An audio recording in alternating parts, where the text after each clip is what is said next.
Welcome into another episode of Everything is Logistics, a podcast for the thinkers in freight. I'm your host, Blythe Brumleve, and this podcast is proudly presented by SPI Logistics, the home for freight agents looking for a partner that can help you from everything from the technology stack to payments to back office support to a carrier database. All of that good stuff. If you are a freight agent looking for a new home, make sure you hit up SPI Logistics in order to really upgrade a lot of your game. And so for today's episode, I really wanted to get into the haziness around marketing stats. So, what is a video view? What counts as a quality ROI on your social media posts?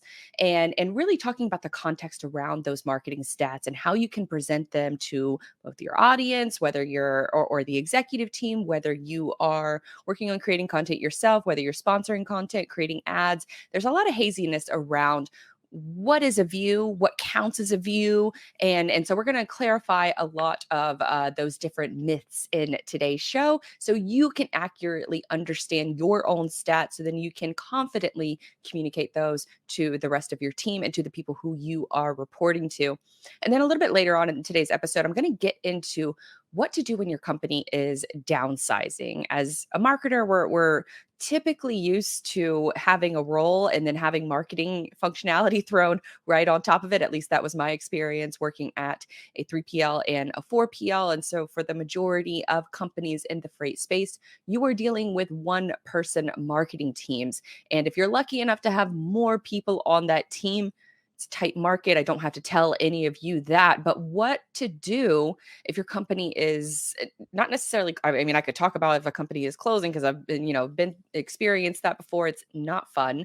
But what happens when other folks are laid off and now their job duties are now put onto your plate? That was the topic that we discussed on Freightways Now. So I want to make sure that I dive into it a little bit deeper on later in today's episode. But first, let's put some context around those marketing stats and debunking some video view myths. Now, we kind of all know that comparison is the thief of joy, especially in marketing. And when we look at content online, we see a lot of vanity metrics. So we see, a Mr. Beast or a Kim Kardashian or, some of these other creators, influencers that are creating content online and they're getting massive amounts of views. And so when we start to create our own content, whether it's for a business or for, a side hustle or our own just personal enjoyment, we compare ourselves to those stats. And it becomes really defeating when your numbers don't stack up. But that's what happens when you compare your numbers to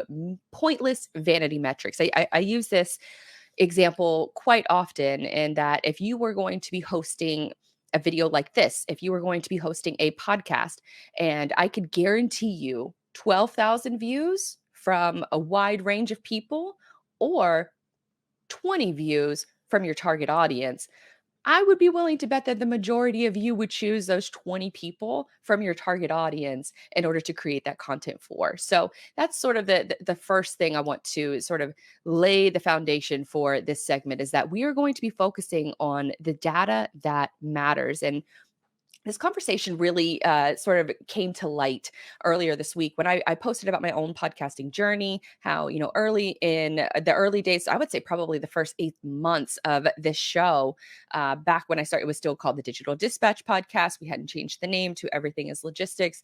And I could see the growth, I could see it, but it was very, very slow. For podcasting, it's a very slow churn. And so what helped me a ton during that time, and it still helps me to this day, is the platform Buzzsprout. They are one of the largest podcast hosting companies in the world, but they release what's called their monthly platform stats. And these are available publicly over on the Buzzsprout website. And based on their data from their podcast host, it's around 32 plays. If you get 32 plays on a podcast, you are in the top 50% of all podcasters. And that is a really encouraging stat. And you might be wondering, like, that's crazy.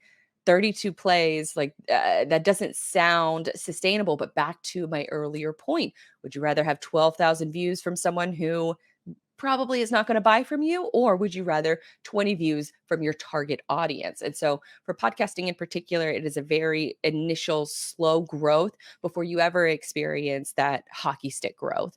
Another caveat to keep in mind is that more than 90% of all podcasts never make it past 10 episodes. And so we covered a lot of sort of the business side of podcasting in an earlier episode dropped this week. If you want to hear more sort of insights on the business side of podcasting and what I've discovered along this journey, go listen to that episode. I'll actually link to it in the show notes so you can make sure that you hear more on that. But it led into this further discussion and unrelated to my post earlier this week about those podcast stats. And that is the realization around sort of legacy. I guess let me back up for a second. Legacy media as we know it. So the CNNs, the Fox News, MSNBCs of the world, even ABC, NBC, a lot of that news programming is what I'd like to call legacy news programs that have been around for decades.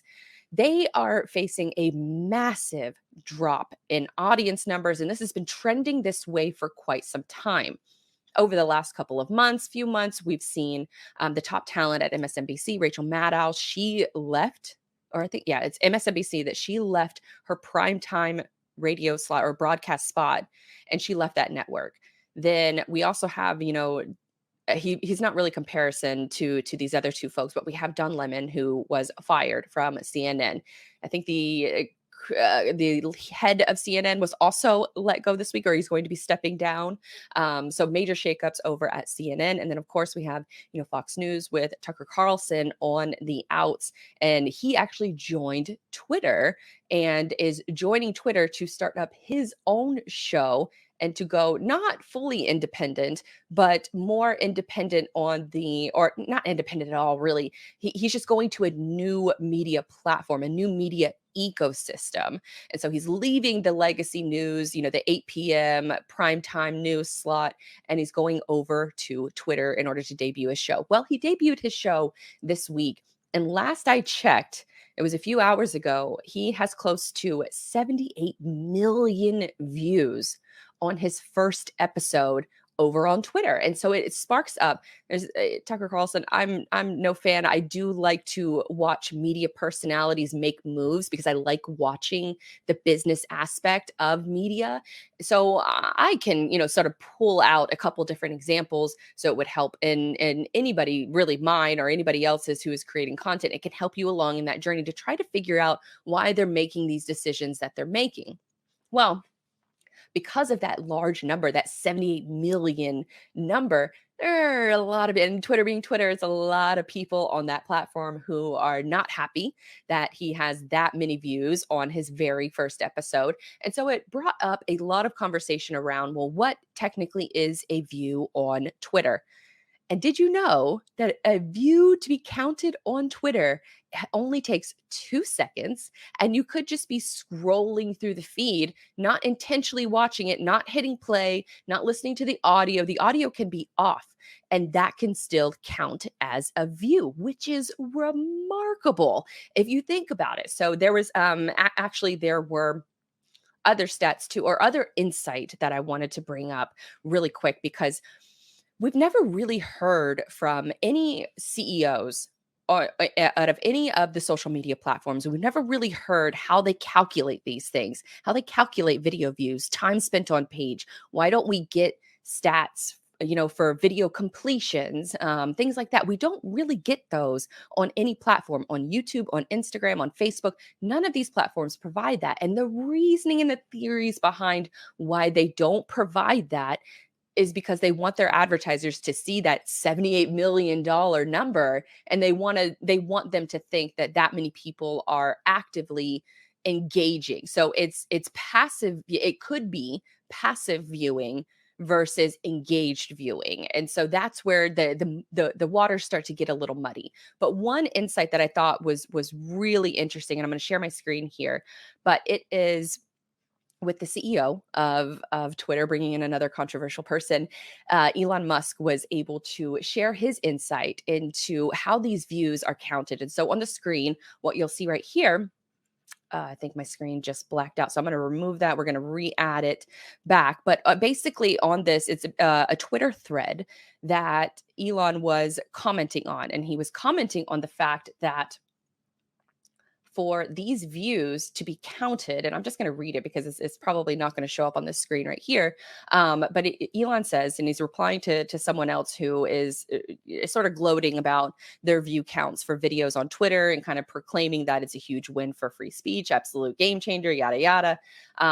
So if you think about it from that lens, that there are people that are touting these high view counts on these social media platforms, but then you come to find out, you dig a little bit deeper, that a view technically of a 10-minute, keeping in context of Tucker's video, is a 10-minute long video, and somebody only has to watch 2 seconds of it for it to count as a view. So automatically that sounds a little like, that doesn't seem like a stat that should be touted. And there's some more clarification that Elon had when he was referring to these stats, that view count is actually understated, quoting Elon here, as it does not include anything from our API. For examples, the tweets you see in Google search results or on Bloomberg terminals. So Elon's argument is that that's actually low for a Twitter video. It should be significantly more because they're not counting the views that are coming from Google search and other third-party sites. Twitter also has an embed feature on their video. So if you embed that content and put it on your website, even if you're making fun of him or criticizing him or praising him, that view does not count specifically on Twitter. That's a separate view count. So with that said, it's a lot of I mean, don't get me wrong, it's a lot of haziness around those stats. It's a little misleading to look at that number in the far right corner of the video and be able to say, wow, 78 million people viewed that. So in that context, we don't exactly know how many people started watching that video and actually finished it to the end or even watched halfway through. A lot of marketers out there will say, as long as you watch at least half of the video or maybe 30 seconds or so, depending on the length of the video, of course, then that would be a determining factor on if that video was resonating, if it was a success or not, and could encourage you to either do more of that style of content or to do less of that style of content. So 2 seconds is all it takes on Twitter. Now, for argument's sake, and to sort of throw some nuance in here, 70 million people is still a hell of a lot of people. And so when you think about it from even if a tenth of that audience watched halfway through or watched the whole thing, and that's being, I don't even think that's being generous. I think that's actually on the lower end. If a tenth of that 78 million actually watched the entire thing, that is still significantly more people tuning in to watch that clip than the amount of people that are tuning in to watch some of these legacy media channels. Primetime news spot, 8 p.m. on, Monday through Friday. It's anywhere from, 100,000 to 300,000 people viewing it in that time slot.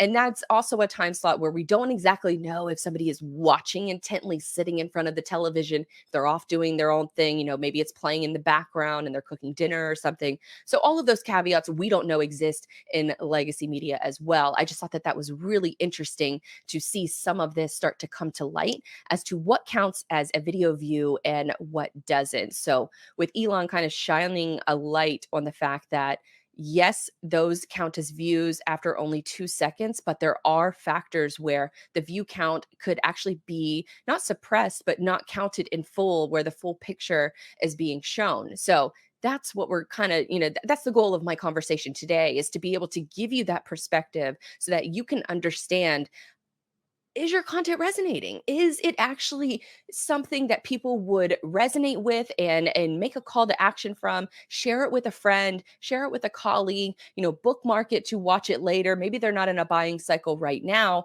but they could very well be in the future. And you probably wouldn't know it based on some of the numbers that you may or may not be getting in different platforms. So let's talk about those different platforms, because it's not just about Twitter here. Twitter is very low on the totem pole as far as the amount of people that are using social media. So as far as like user growth is concerned, I think Facebook still reigns supreme when it comes to that regard, but there's also a little bit of questionable numbers that Facebook reports as well. They own several other different social media platforms. So are they including those users in their platform as well? As far as growth numbers are concerned, all of that is, a topic for another day. But Facebook, Instagram, TikTok are the top dogs on in social media. Then I would follow LinkedIn closely behind that. Snapchat, of course, not of course, but Snapchat is still around, and they do, surprisingly better. They do better than Twitter. So that's another social media platform to keep in mind. YouTube is kind of bundled into the social media platforms, even though it's not quite social. That's a debate for another day. But let's get into what counts as a video view on some of these other platforms. So we know Twitter is 2 seconds, but there are other platforms. So Facebook and Instagram, 3 seconds. They're not that much better. And you don't have to have the audio on. Again, this is sort of a theme, I think, among all of these social media platforms where they're kind of in cahoots together to, kind of maybe have the same stats and the same way that they report this data. Again, because it's good for their sponsors to see that kind of information and not ask a ton of questions after that. I want you to ask questions and how you can be better at the content that you're creating. So Facebook and Instagram is 3 seconds. The audio doesn't have to be on. This includes video posts and reels. LinkedIn is the same 3 seconds, but a little bit of context because a view means the content was viewed, which is also a definition on how these different platforms make their definition of what a video view is, where it doesn't necessarily, so going back to Elon's tweet for a moment, he goes into saying that you can essentially just be scrolling the timeline and not click on the video, but see it in your timeline.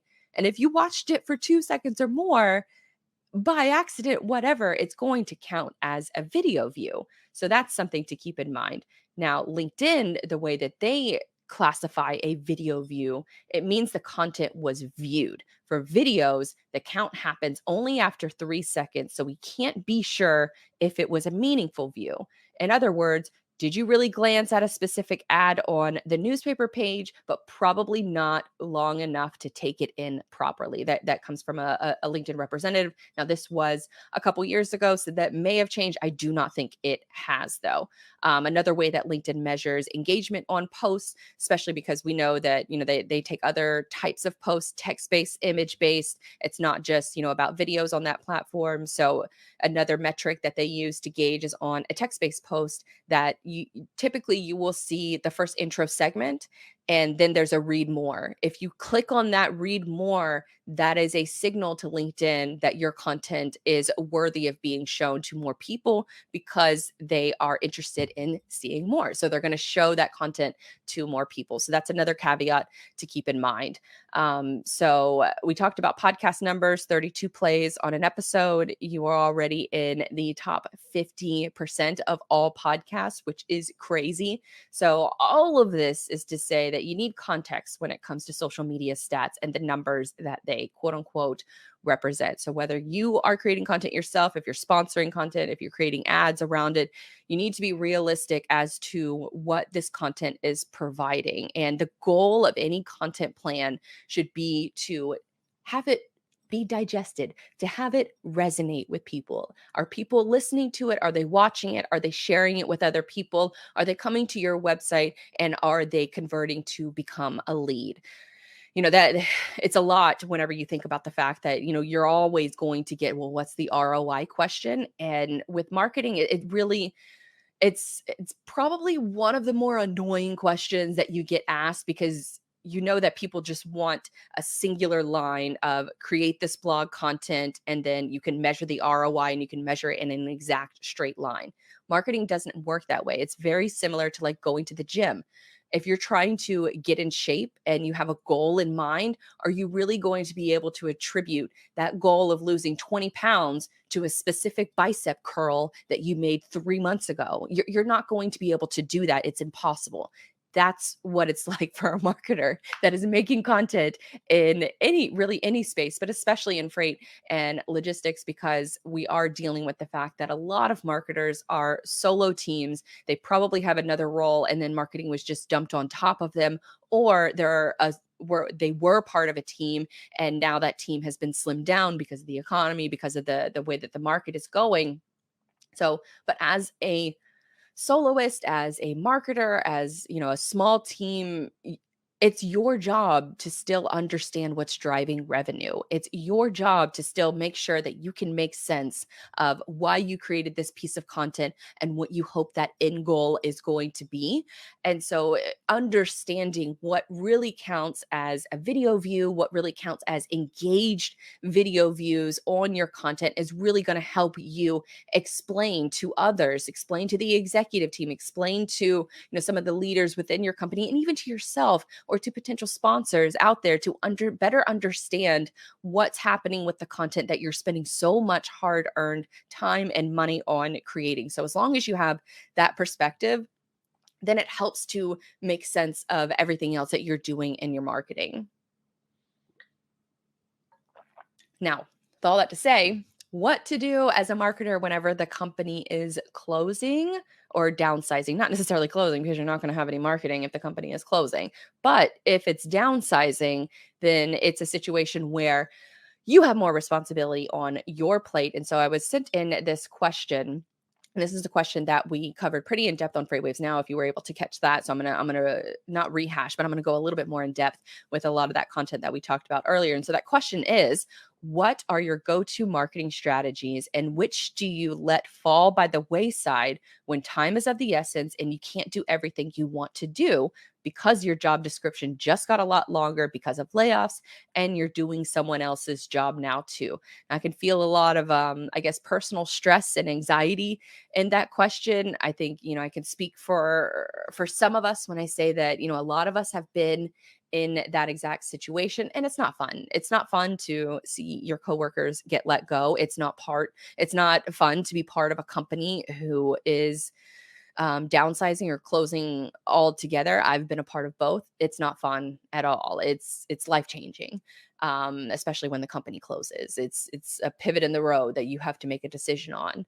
Um, I guess fortunately, unfortunately, if you still have a job at this location, and if you're still wondering how to manage everything that you have that was your responsibility before, plus all of the new expectations that you have now, like there's probably a reason why the company is downsizing. So I think that that's an important question that you may want to know ahead of time. I don't know. That's going to be really difficult to kind of, you might want to tread lightly when asking those kinds of questions. But the reason I bring that up is because you want to stress to leadership that you're not going to be it's going to be a come to Jesus moment that you have with the leadership team and with your coworkers, is that you realistically cannot handle everything yourself. Oh yes, there's AI, yes there's freelancers, yes there's all of these new tools that have come into play that will help you with your job and will help you do it faster, but they are not miracle workers. They still require time. It's not a set it and forget it. Even if you are set up with automations, those automations still have to be managed. Those processes still have to be managed. So my advice is the first step based on this question, or what are your go-to marketing strategies and what do you let fall by the wayside? Audit everything. I would say audit everything, what you're doing, your main job responsibilities, the process it takes to get those job responsibilities done. I would create that list first. So audit everything first. The next step that I would do is I would meet with the CFO. I would meet with the CFO and finding out what's driving revenue. Where are those opportunities as far as content is concerned, as far as marketing is concerned, that you're having the best win rates. If you're winning contracts in this, I mean, you're doing better than a lot of other folks. If you're winning business in this, you're doing, but you're doing something right in this kind of a market. So if thinking about it from that lens, you want to meet with the CFO to find out where the best opportunities, where your highest profit margins are, your most efficient lanes that you run on time, commodities you run on time or regularly. Find out what those are, and then that is a step in the right direction of formulating formulating a content plan. The next step I want you to do is I want you to meet with the leaders and the executive teams. Meet with the CEO individually, or not CEO, with the CFO. Meet with them individually. Find out where those profit opportunities are. Because remember, As a marketer, you need to know what's driving revenue so that you can reverse engineer it and be able to set your company up for success and set your role up for success. If you're able to, you know, be somewhat successful in a down market, then that is going to create a tremendous amount of opportunity for you when the market starts to turn and make a correction and maybe hopefully in a more positive light. So, I would meet with the CFO, make sure you find out that additional insight, and then I would meet with the leadership team. I would let them know, make it table stakes, make it exactly, let them know all of the roles and responsibilities that you're going to be doing and where you want to prioritize.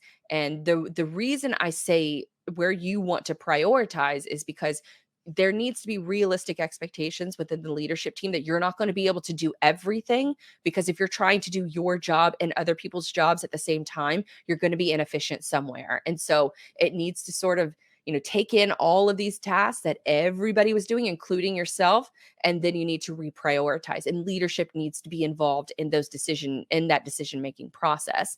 They need to know if something is important to that leader. You want to know as well as a marketer, because you want to make sure that you're taking care of the leaders within the organization, but by talking to the CFO, you're also taking care of the revenue side of things as well. Now, once you sort of set those table stakes with the executives, then you can go into regular meetings. This is such a game changer. When I learned this, as when I was working on the editorial side of things at a magazine, we were having conflicts with our sales team. Our sales team was out trying to sell things, trying to communicate things. They weren't communicating with the editorial team. And so that happens a lot in freight companies as well, where the sales team is kind of just flying by the seat of their pants. They don't really have a plan, because in this market, I don't know that you can have too much of a plan or plan too far in advance. But you're trying to do the best that you can. So there isn't a lot of structure in a lot of those environments where you're just trying to get business any which way you can. So as a marketer, what you should prioritize is sitting in on regular sales meetings. Typically, sales teams will have a weekly cadence for meetings so they can review common questions, concerns, target accounts that they're going after, things like that, ideas that they have. By you sitting in on that meeting, you're able to gain that firsthand expertise of what leads are asking when they pick up the phone. What are the cold callers saying whenever they call somebody? Their current customers, what kind of concerns do they have? What kind of questions do they have? Any question that is asked by a customer or lead should immediately go into your content plan. Immediately shoot it straight towards the top, because then you can compare. You can take those regular meetings from the sales team, you can take the goals from the CFO, and then you can take the job responsibilities that need to be prioritized, because you've already talked to the leadership team about it. That might change based on sales conversations, but at least the leadership team knows that you are doing your due diligence and talking with the CFO and talking with the sales team. So then that way, your content that you're going to be creating is going to be, a strong focus on what's driving revenue and what questions that those revenue that the revenue is coming from, or what questions do those people have that are sending you revenue. So understanding what questions those leads and customers are sending and asking, that will help you craft better content for your website, for social media, and all of the rest, because that can fuel the rest of your marketing ship, is just simply by listening to what your customers and your leads are talking about. So that's the next step that I would do. Then I would take all of them, all of these different meetings that you've had, and I would create sort of a Venn diagram, and I would have all of that information. And then I would go back through your responsibilities, the processes for each of those responsibilities. And then from there, then you can go back to the executive team and say, I've done XYZ research. Here's what I think we should do next in the next 6 months in order to generate leads, in order to generate greater brand awareness, and to get those leads to come to our website and then hopefully make a conversion. And then by that time, at least the leadership team knows that you're doing your due diligence. They know that insight, or that your plan is backed by insight from your own team.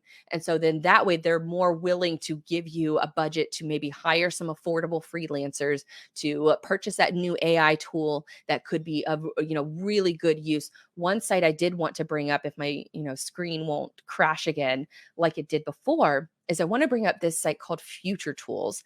Future Tools. So once you've got all your processes sort of figured out, this website Future Tools, and I guess it's just not going to let me show it to you guys today. But it's futuretools.io. StreamYard is not playing nicely with me right now, but futuretools.io. They have a database of all of the AI tools, free and paid, that have been pretty much invented in the last, sort of 8 months or so, since all of this, sort of ChatGPT has really taken over and really gone into the mainstream. But they have different ways that you can sort through all of the different tools. I mean, there are thousands and thousands of tools on this website. It really is quite impressive to see that it's moved so quickly in this direction. So futuretools.io can then help you in that regard to try to find the way I like to think about processes, especially in marketing, is that you want to write down every single step that you take. So whether it's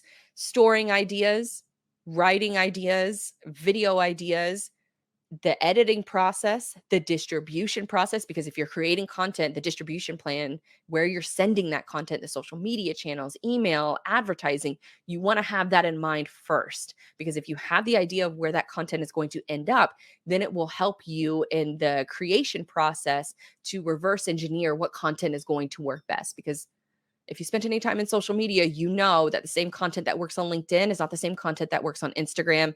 It's not the same content that works on Twitter. Pick 2 social media platforms max and focus on those 2, because your time is going to be very, very limited.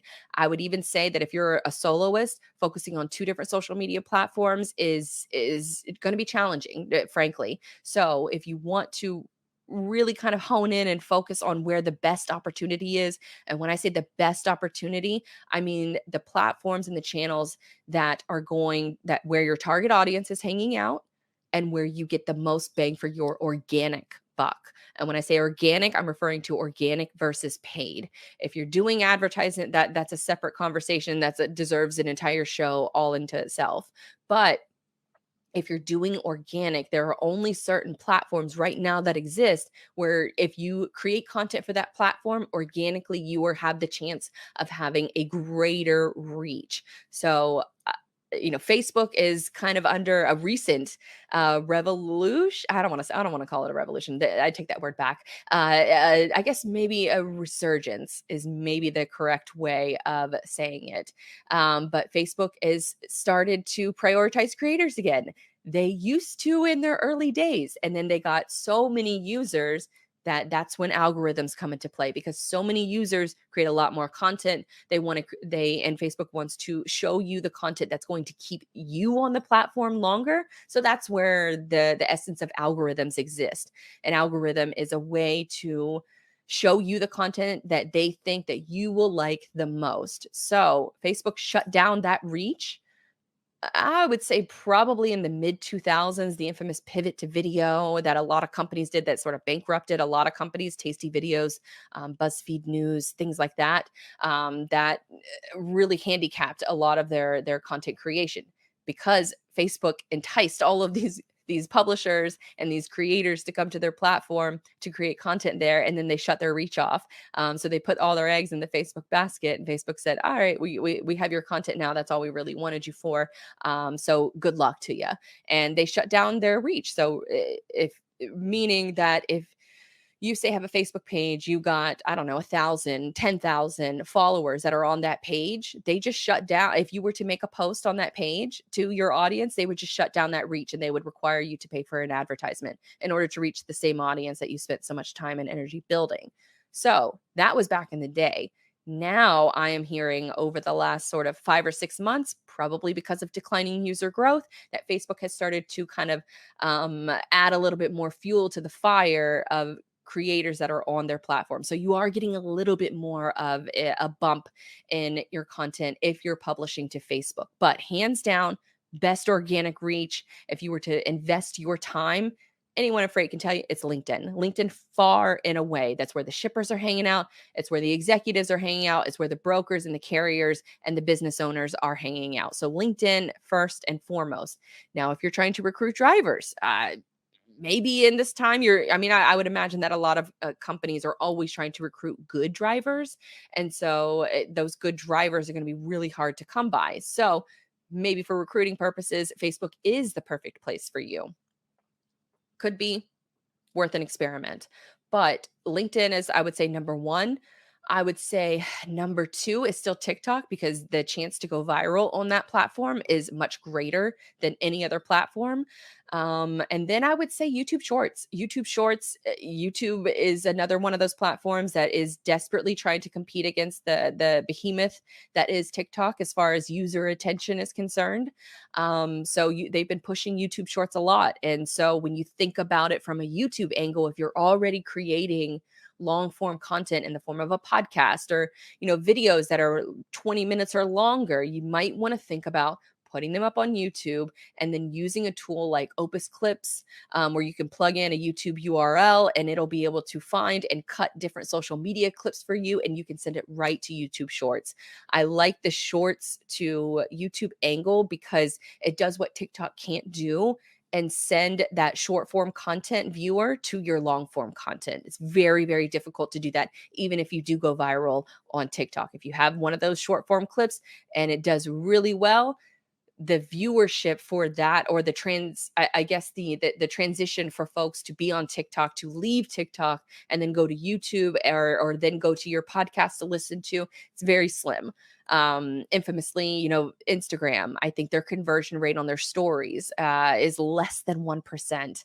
So putting content where users are, with the goal that it's being digested and that they don't have to leave the platform to download your ebook or to get the rest of the video or whatnot.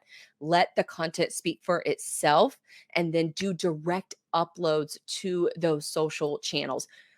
Buffer, Hootsuite, HubSpot, all of these tools are great, but they are all considered as third-party tools when it comes to LinkedIn and Twitter and Facebook and TikTok, any of these other platforms. They'll allow you to post there. They'll allow you to post, the same thing to several different platforms, but they prefer that you go and you do a direct upload directly on their platform. Don't use third-party tools. It decreases your reach. Might be easier for you, but you got to play to some of the you got to play to the algorithm gods. These are the rules, so we just play by them. And when the attention shifts and the organic reach goes to another platform and it's a little bit better there, then I would give you the same advice.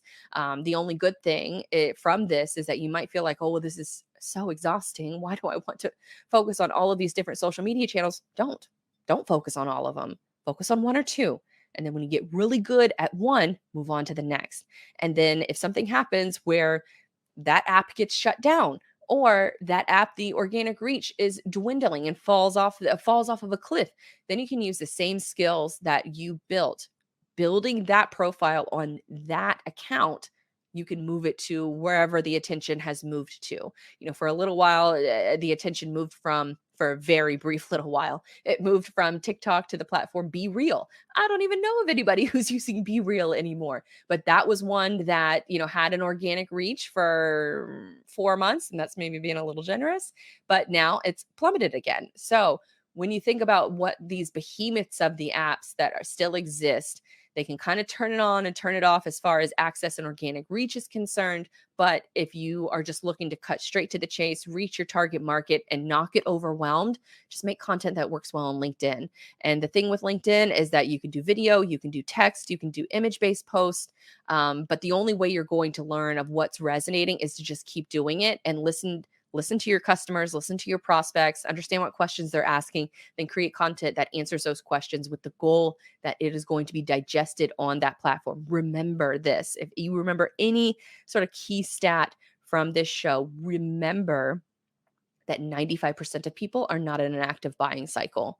The overwhelming majority of people in this space now are getting overwhelmed with people trying to get new business out of them.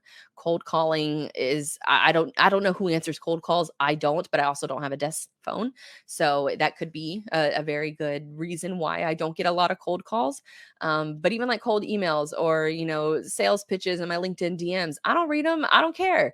I don't have time for it. And a lot of these other people don't have time. When they go to social media, what they're looking to do is they're looking to get distracted from the work that they should be doing. So, what you can do to scratch that itch for them is to make content that resonates with them and publish it directly to the platforms where they're already hanging out. So, when they become that 5% that does become or evolve into an active buying cycle and they're not in that 95%, then they think of you first, they think of your brand first, and they come to you and they don't even go to Google to try to search for a solution to that problem because they know that you are solving it because of the content that you've been creating. So, just to sort of recap a lot of those different steps, audit everything, set expectations with leadership, meet with the CFO, sit in regularly on sales meetings. If they won't let you sit in regularly on sales meetings, then ask if a note taking app like a otter.ai can join that meeting. A lot of meetings like that are remote. So having like an otter.ai join that meeting, take notes for you, and then send you and everybody else a recap is going to be a godsend. I promise. If you haven't used otter.ai doesn't sponsor me, but I'm open to sponsorship if they're listening because it has saved my life. I use it on episode transcriptions. I use it to find key moments within the shows or within meetings, and then it makes things so much easier. And all the transcripts are searchable. And another bonus, I swear they should be paying me for this, but another bonus is when you set the name correctly. So like my name in particular, Blythe Brumleve, you can probably imagine how many times it's been misspelled or pronunciated. Jesus, it's been mispronounced. So during when that happens in Otter.ai, I just have to fix it once. And so every new transcript that I've uploaded since then, or every new meeting that I'm a part of, Otter.ai knows and they spell my name correctly in all of the after all of the meetings. After I said it that once, they correct it from here on out. So if you have a challenging name or a difficult name or even your company name, just know that you can set it and forget it in Otter.ai. So I guess I should probably recap this again. Otter.ai, number one fan right here. But sit in regularly on those sales meetings. Try to get a tool like that or a note taking app in order to help you if you can't make all the meetings and just be able to have that searchable database that you can go back through. Write out your prospects, that too. Write out your processes. Use AI where it makes sense. Make sure you have a way to measure leads. I haven't actually talked about this one yet, but you need to find a way to measure leads. And the way that I do this, and the simplest way to do it, and the most cost effective way to do this is add, how did you hear about us to all of your high intent forms on your website? Because you don't want to be the person that does all of this work, sits in on the sales meeting, meets with the executive team, makes all the content, publishes to social media, and you don't want to be doing this for months and then go to your website and realize the goddamn forms don't work. Like infuriating when it's happened to me. Infuriating. So you want to make sure probably before you create a lot of content directing folks to come to the site and convert, you want to make sure that the forms on your website work. And then the next step would be is to add a field to those forms that says, how did you hear about us? Make it required and make it a free text field. Don't add a drop down, don't add check boxes, just make it a free text field. If you make it a free text field, then users are much more willing. Like if they're already at the point that they're going to come to your website and they're going to convert, the biggest complaint I hear is like, oh, well, people won't fill out the form if they have to answer this one random question. It's not true. It has zero impact on how many people are going to, if you've done your job and people come to the site and they're ready to convert, that one question is not going to prevent them from doing business with you. And if it does, that's probably not somebody you want to work with anyways. So add, how did you hear about us? No check boxes, no drop downs, make it a free text field and make it required.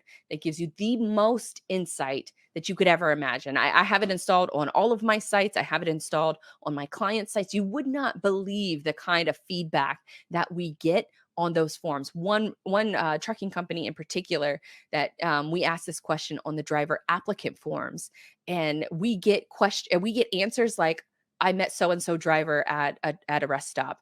I saw one of your trucks driving down this interstate. We're getting those kinds of answers, and you would never have known. I mean, this company probably spends a ton of money on Craigslist ads, on job board ads, and come to find out that one of their more successful recruiting is done at the truck stop. So, as a marketer, you're not going to get a lot of this insight right off the bat, but adding that field to your forms will help you start to collect that database so that in the future, hopefully, on the upturn of this market, and not another downturn, knock on wood, hopefully you'll be able to make better buying decisions on where to spend advertising dollars. Maybe you don't need to spend any money on Craigslist ads anymore because other recruiting efforts are doing a little bit better. And then maybe you can have room to experiment and those other methods that are doing a little bit better. So that's a very, very important thing to keep in mind, is that before you create all of these different marketing campaigns or content campaigns, before you do anything,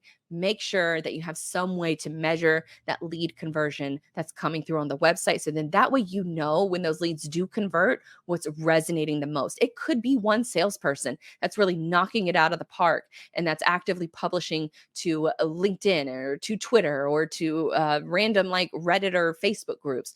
All of these things matter, but you need a way to measure them. So then that way it helps you not only now, but in future budgeting decisions. So make sure you have a way to track leads, focus strongly on distribution. We kind of already touched on that. Make sure you pick one or two channels tops in order to distribute your content. I think email is also a big win, but you also want to be a little cautious of email because everybody's inbox is so flooded. I know I'm not the only one who treats email almost as like a to-do list. So when I get an email, it's either delete, read, or to take care of later on. Most of the time, I'm just deleting and moving on with my life because I get too many damn newsletters. So just something to keep in mind. So focus strongly on your distribution. And then one final thing, realize you're not alone. This industry in particular has a lot of marketers that are soloists, a lot of marketers who are also founders or who work for small teams who are wearing a ton of hats. You're not alone. There's social media groups that you can participate in. There's connections that you can participate in, especially on LinkedIn. Twitter is kind of growing as far as that's concerned, as the freight community is concerned. And then I would say there's other associations, TMSA, Transportation Marketing and Sales Association. I'm a board member for them, and that is really our bread and butter, is helping those folks who feel like they're alone. Now, our annual conference, by the time this episode airs live, the conference is coming up. By the time this episode appears on the podcast, the conference will probably be close to the end. So TMSA's annual Elevate conference is happening in Savannah. It's just a few days away. So if you are listening to this episode live, there's still time to get tickets. It's a beautiful city of Savannah, but they create this community of other marketers, practitioners within this space. And I went to my first event last year and it was such a breath of fresh air that you're able to connect with other people who are going through exactly what you're going through. And initially, I think a lot of folks are worried that like, oh, I don't want to share my like company trade secrets. It's like, it doesn't, no marketer is like sitting and waiting in the wings in order to steal your marketing idea. That doesn't really happen. So with this, especially with this group, we're all trying to get better. We're all trying to learn from each other. And it really is the situation of a rising tide lifts all sails. So know that you're not alone. If you can't make it to TMSA's annual conference this year, there's another one around this time of the year for next year. That will be the 100th anniversary of the TMSA. So I'm going to wait to reveal any sort of details about that. And then also just feel free to join the group. You might not have the funds to be able to join as a member, but connecting with other TMSA members will actively help you in your marketing journey. And that group will actively help you to put you in a position where in the future, hopefully you do become a member. But if not, it's not like a situation where they're waiting for like the IOUs or anything like that. So TMSA followed Jennifer Carpus Romaine over on LinkedIn. She's doing incredible things. She's the executive director. She's been on staff for about a year and a half now, and she has literally pulled this organization into the modern 21st century. So join community so you don't have to feel so alone, so you can bounce ideas off of other people. And then it really does help to not feel so alone, especially when you have a lot of responsibilities and it's probably very overwhelming and stressful, and we've all been there and it's not fun. So let's, help each other out a little bit. I think is always, a good resource to take. Now, kind of rounding out today's show, let me take a sip of water because I'm starting to create a little bit more of a format for these shows, which is nice. So I have gentle reminders for myself to promote the episodes that we've released over the last week. Of course, the conversation with Jennifer Carpus Romaine, that is the evolution of the TMSA. You can actually go check it out on the Everything is Logistics podcast feed. So be sure to check that one out. I mentioned what does real success in podcasting look like if you're interested in that. That one was also just published this week, and a couple of other stories that I really want to shine a light on is the Freight Agent Trenches with Steve Burrows. He is a freight agent for SPI Logistics, one of the coolest people I've ever met. I actually got a chance to meet with him in Vancouver at SPI's annual Freight Agent Conference.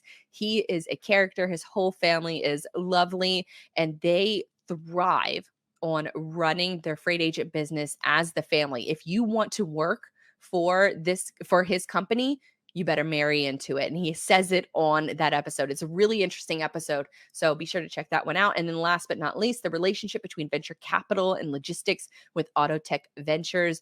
Barak Sendak, he is the person I interviewed for that episode. I originally met him out at Manifest, the Future of Logistics conference in Vegas. And he was so smart, like just brilliant. He actually has a calendar link right on his LinkedIn profile, that if you have any kind of idea in the freight space, any kind of, ground transportation, he says book a meeting with him because he wants to hear from you. He wants to know about your idea and possibly invest. So for all the aspiring entrepreneurs out there, listen to that episode, kind of get a greater understanding of what venture capital looks like and getting those venture capital relationships in transportation. So if you have those ideas, he's willing to listen. You can go to his LinkedIn profile and you can book a meeting with him and sort of talk it through and talk it out with him.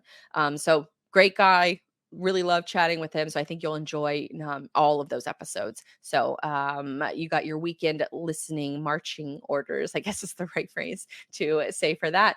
But that about does it for this week's episode. So thank you all so much for tuning in. You can catch more of my work over on everythingislogistics.com. That's where all of my social links, email newsletter, all that good stuff is all located, including past episodes as well. So all those episodes that I just talked about will be available right there on the website immediately as you listen to this. So until next time, thank you guys for tuning in, and go Jags.